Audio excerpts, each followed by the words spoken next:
All right, good afternoon, warriors and board members. This is from the War Room to the Boardroom podcast. In this episode, I'm talking with Juliet Talavera, and we'll be discussing preparing transition and her transition into nursing school and nursing. I'm your host, Mayshawn Wilson, Strategic Deals Business Operations at Apple, combat veteran, Duke MBA, and West Pointer. A little background on our guest. Juliet is a registered nurse in BSN.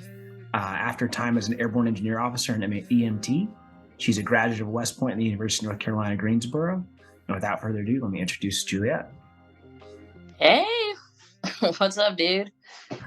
It's been a long time. And so for those of our listeners who don't know you, who is Juliet Talavera? Who is TV as I know her? Yeah. So I guess a lot of people know me as TV.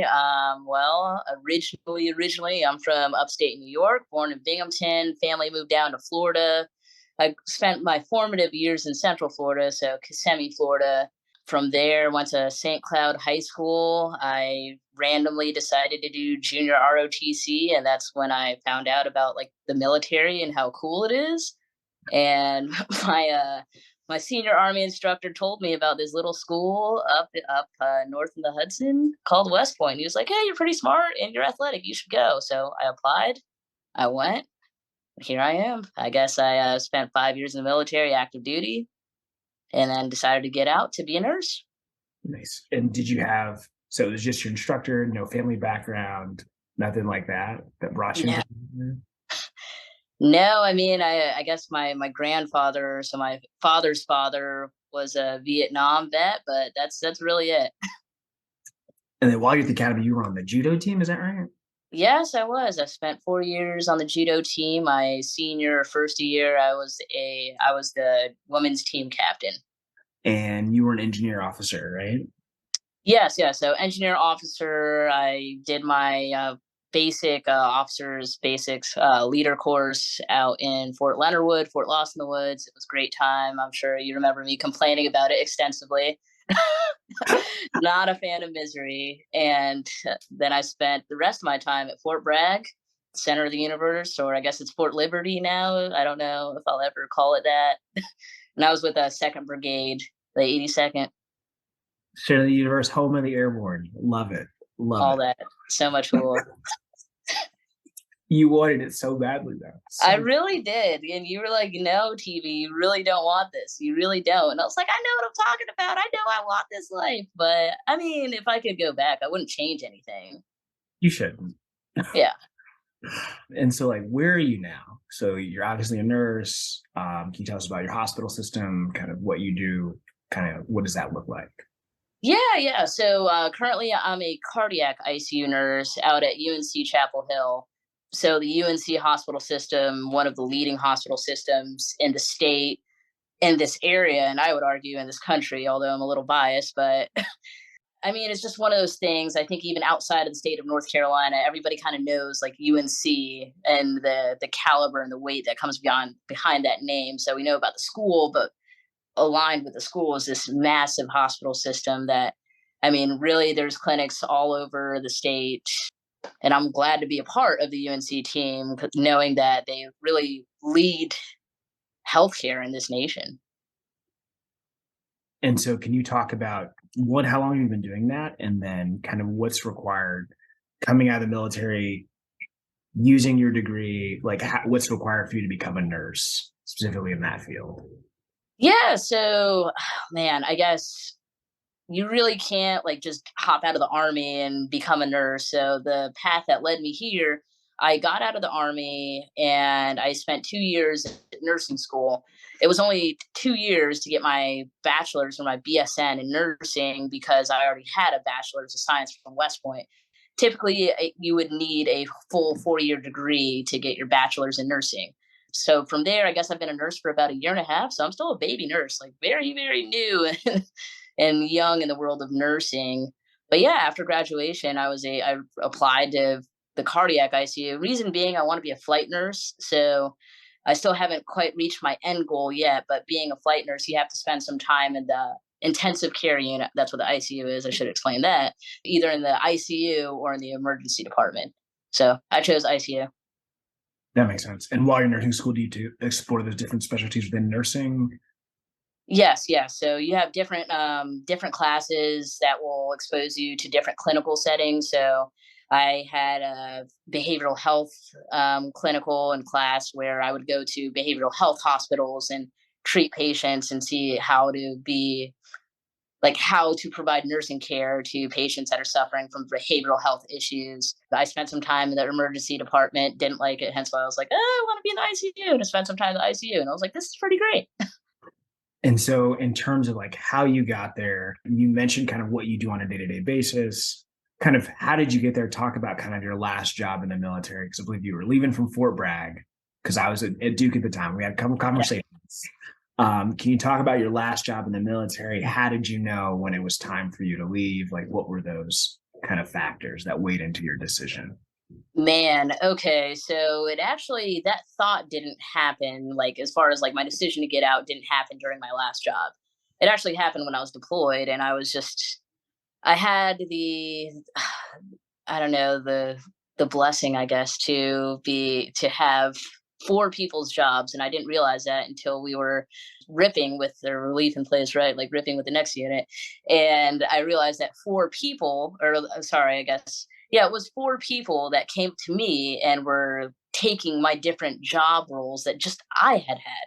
And that's when I realized, like, okay, so hard work gets rewarded not necessarily with recognition, but with more work. And that's when I was like, you know what, I'm going to go take my talents where number one, I'm passionate about it. And number two, a place where I'm more appreciated and my efforts are more appreciated. Initially, 18-year-old me didn't go to West Point because I wanted to be an army nurse.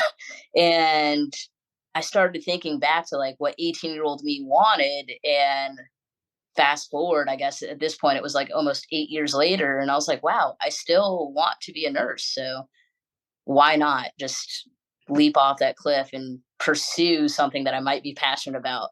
That was my plan A. Plan B was like, you know what? I'm a West Point grad. I can easily go be some like mid-level leader in corporate America and make six figures, and at least I'll be rich, if not necessarily happy. So but I'm glad to say I absolutely love nursing. I'm 100% in the right field. Really, I haven't looked back. I have no regrets. It has been so great to have just this work life balance, to be in a field where I'm appreciated and also to be passionate about my work.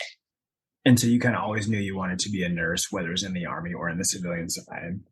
Yeah, yeah. I mean, I had that inkling at 18. Like, I was like, I also got accepted to University of Florida. So it was like West Point, University of Florida, Army nurse, West Point, and I chose West Point. And I'm glad I did, but it was close.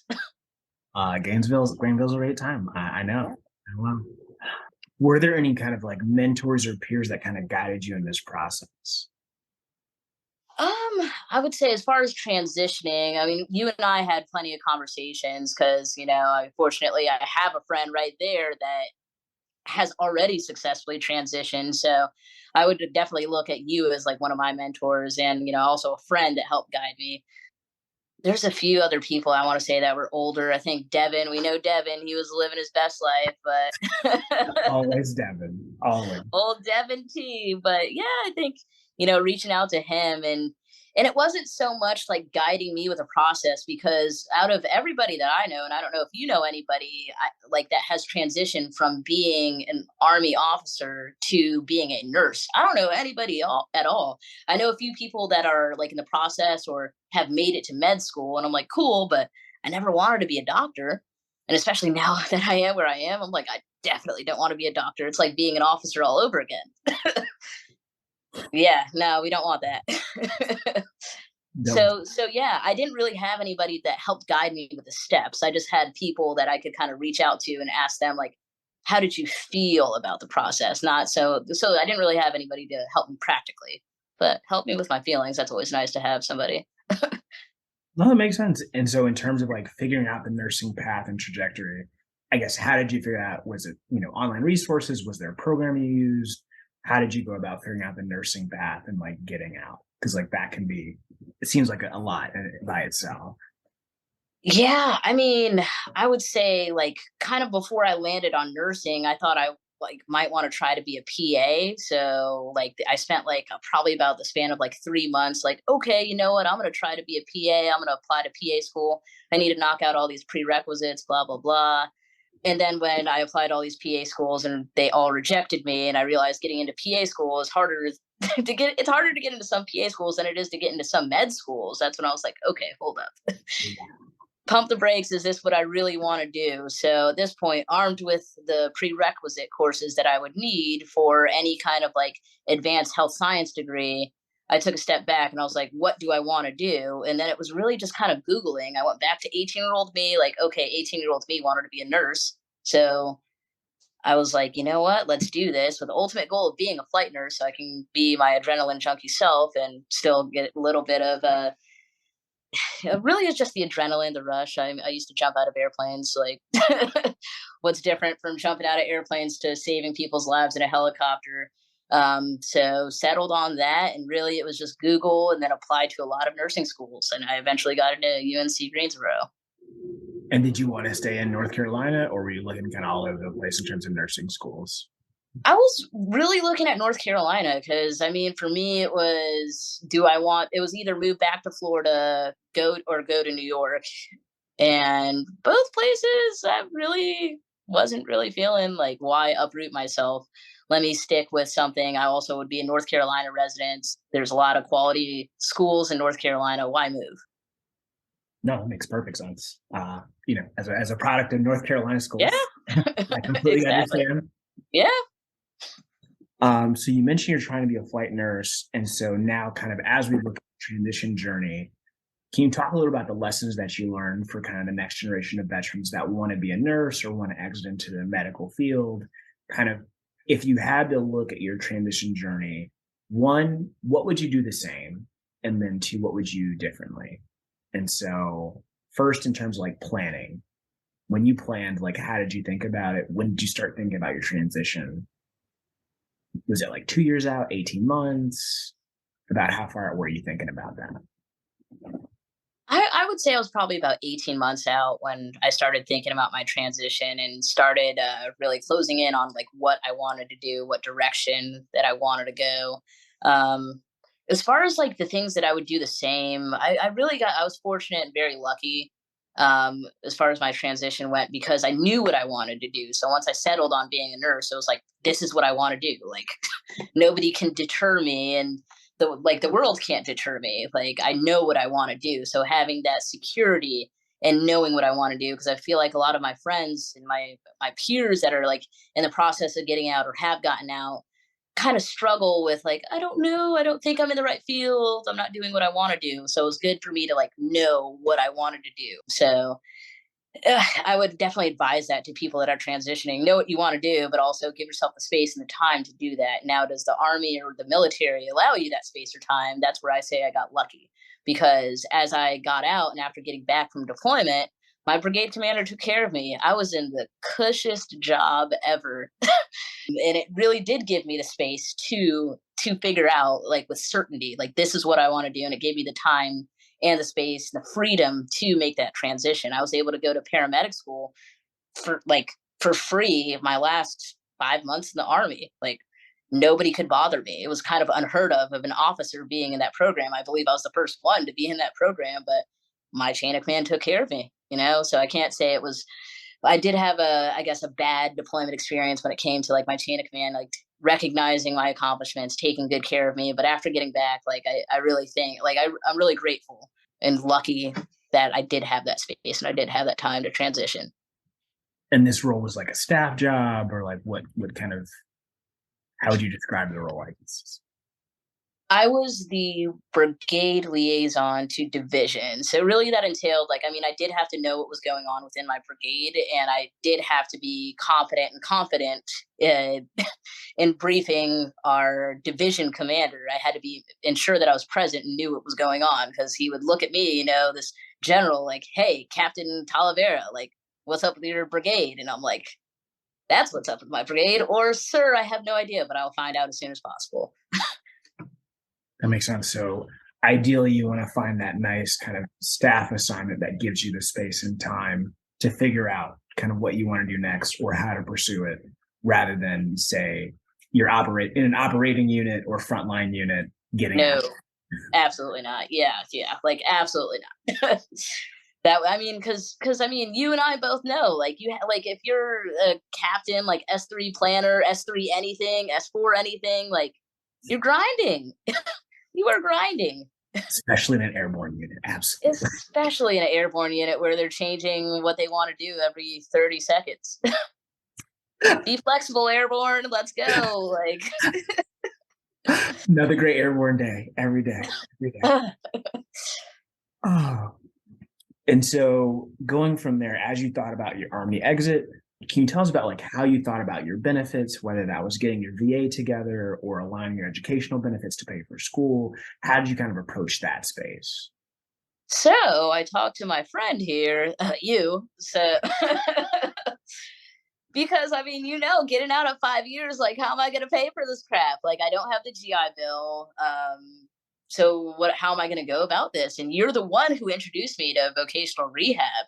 You are the one. So really, once you, I believe you sent me the link, and I was like, okay, cool. I'm pretty smart, former West Point cadet, like Army officer. I got this. So I did my own research after you sent me the link, submitted my application, and after a little bit of back and forth, I got approved. And vocational rehab is what paid for my nursing degree.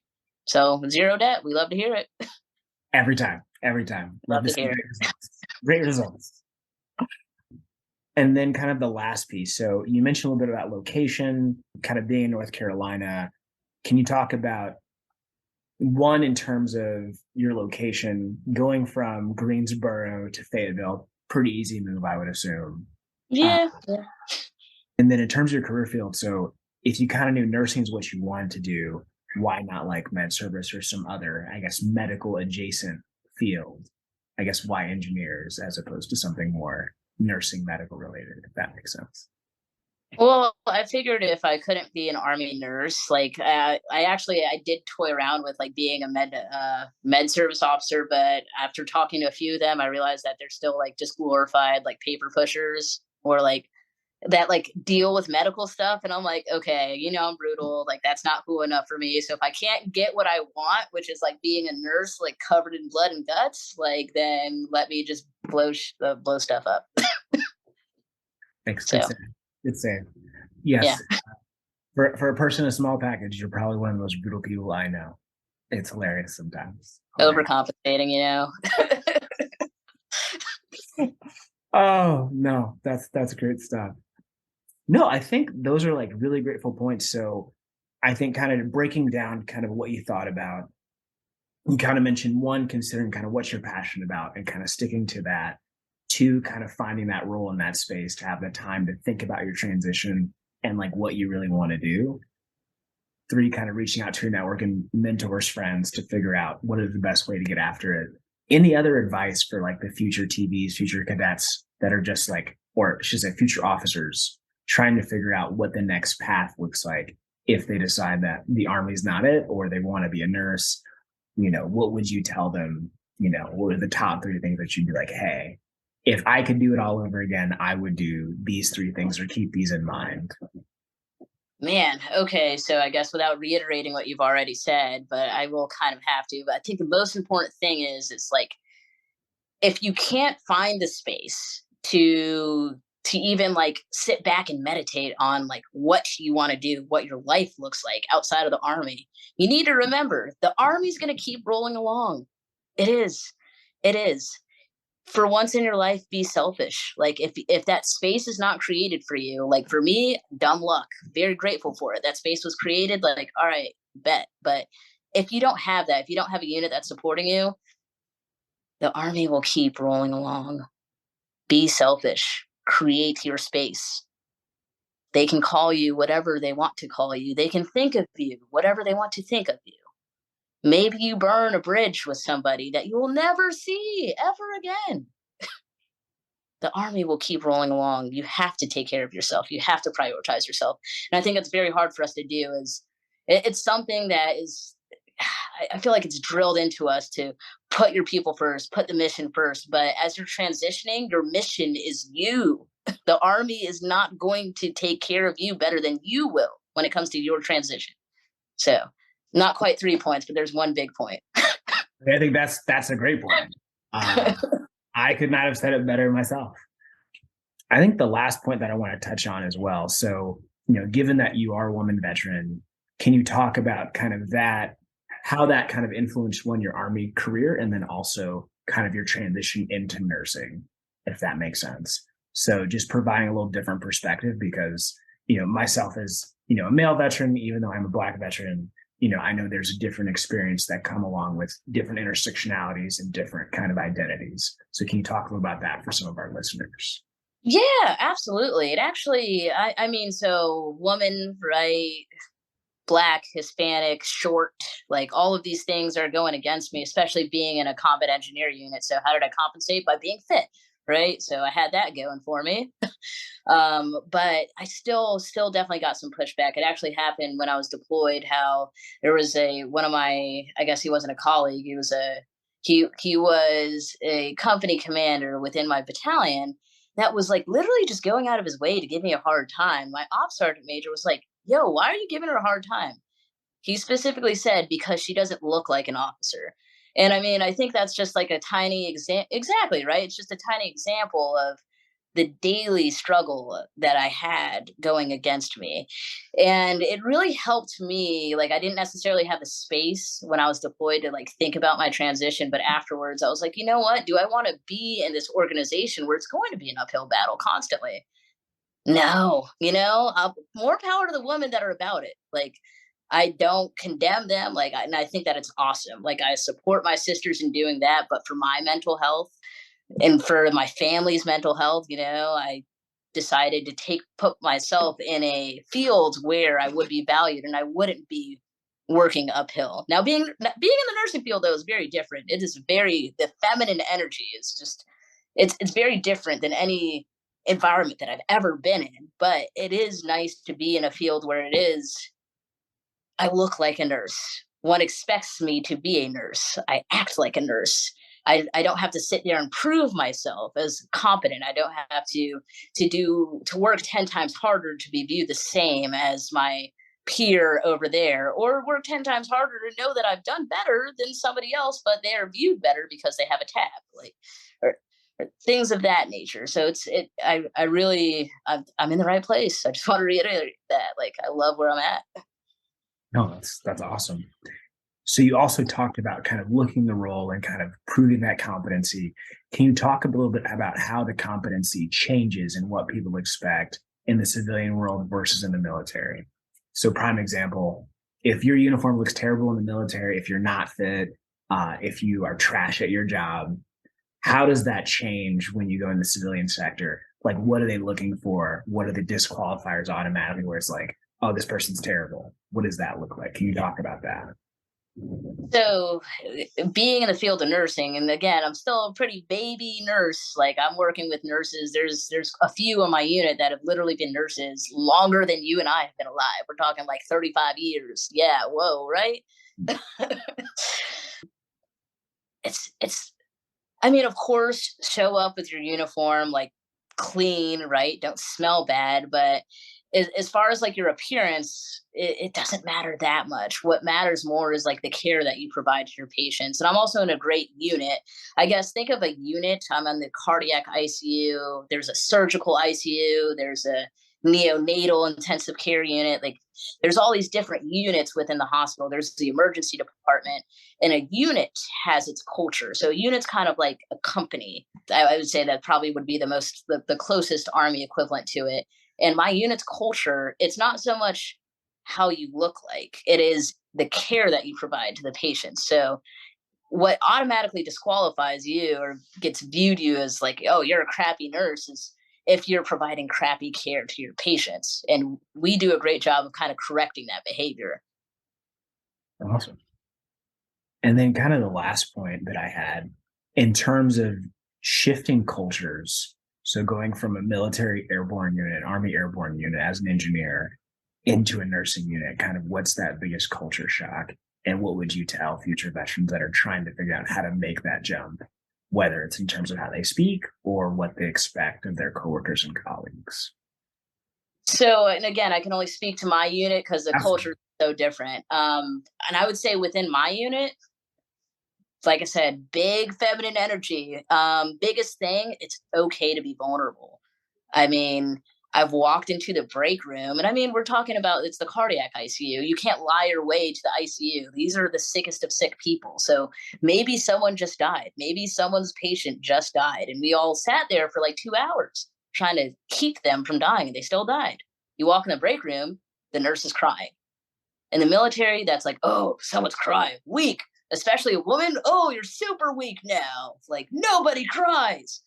Where now my unit, I mean, it's nice to be human. I have done that before. I've walked in the break room, someone was crying, and I'm like, let me hug you. Like, and I would say, like, as far as anybody like following in my path or anybody like transitioning into the field of nursing, just know that it's okay to be vulnerable. And it is going to be a culture shock though, because it was weird to me.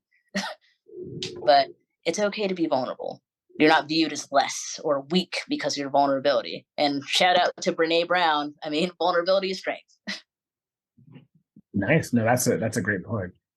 Are there any other, I guess, books, podcasts you recommend for someone that's thinking about transitioning? You mentioned Brene Brown. Is there anything else that you read to kind of try and figure out civilian life or that transition for yourself? I would say I'm a big fan of On Purpose by Jay Shetty. I mean, he talks about a variety of topics, but I really think I listened to him a lot in the middle of COVID.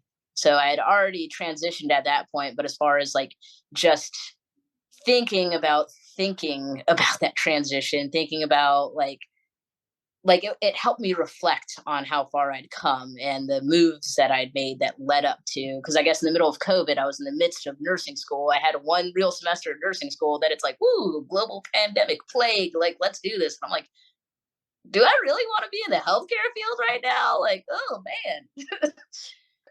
But yeah, I really liked Jay Shetty and On Purpose, just for the perspective that it helped me, it gave me. And I really feel like his podcast fostered reflection.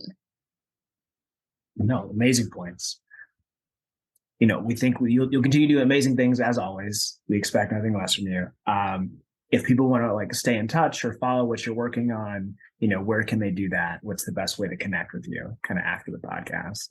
I would say really probably email would be the best. I have a LinkedIn, but I'll be honest with you, I'm not in corporate America. I'm in the trenches, wiping butts and saving lives. So email would probably be best. I'll update my LinkedIn when I apply to be a flight nurse. I'm a mess. Yes. No. But yeah, email juliet.talavera@gmail.com. Awesome. And then are there any initiatives or other things that you're working on? We know that you're a busy mother at the moment. But Yeah. if you want to share with my listeners, that's either a side project or a passion project.